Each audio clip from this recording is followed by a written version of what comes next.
The super committee is going to decide which way to go here. What kind of compromise will we get between the Democrats and the Republicans? I don't know. Let's try to find out. Well, it turns out there are a couple of clues. For example, they just hired a guy to head the committee administratively. He's going to be their basically top counsel and top staffer. Okay, and who is he? He's the Senate Finance Committee aide Mark Prater. Now, anybody want to tender a guess which party he's with? Now, the Democrats and Republicans both agreed to this guy. So he could be a Democrat, he could be a Republican. Chair, you want to guess which side he's on? The guy who's going to be the top staffer. And those guys write the legislation, write the actual specifics. It's an enormously important job. Dude, this is the super committee with both parties involved. He's an independent. Of course, he's a Republican, right?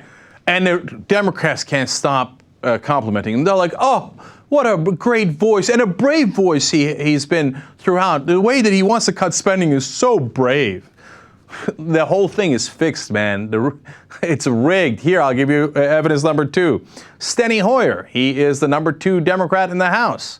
When they asked him about taxes, remember President Obama claims that they actually want to raise taxes to raise revenue, so there's some sort of balance that the rich pay in so that we can balance the budget as well, right?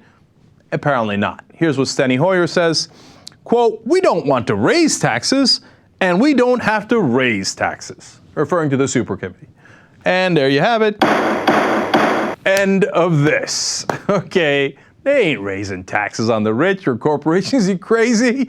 No, it's already fixed, man. They're going to cut spending that goes to you, and then they're going to actually take away some loopholes. I've told you this a million times, and then they're going to come back and actually cut the taxes for rich and corporations. So, by the way, you know, everybody complains about gridlock and, oh my God, Congress has to do something. They have to do something, right? Now, it's kind of curious, right, that the Republicans who hate government insist that the government must do something to solve this horrible budget situation. Now, why is that? Well, it turns out that's because if you don't do anything, all these laws expire, and we would actually balance the budget by, among other things, raising taxes on everybody, right? And by the way, when I say raising taxes, we would bring the tax rates back to the Clinton era, where we created 22 million jobs, where we had a fantastic, awesome economy, right? So it turns out right now the deficit is about 8% of GDP, which is too high, right?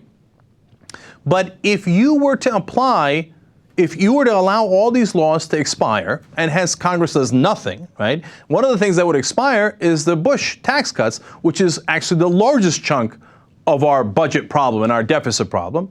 Did you know that by 2015, which is not that far away at all, that the deficit would be down to 1% of GDP?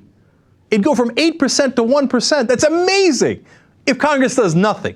That's why Republicans are out there going, oh my God, we have to act, we have to do something.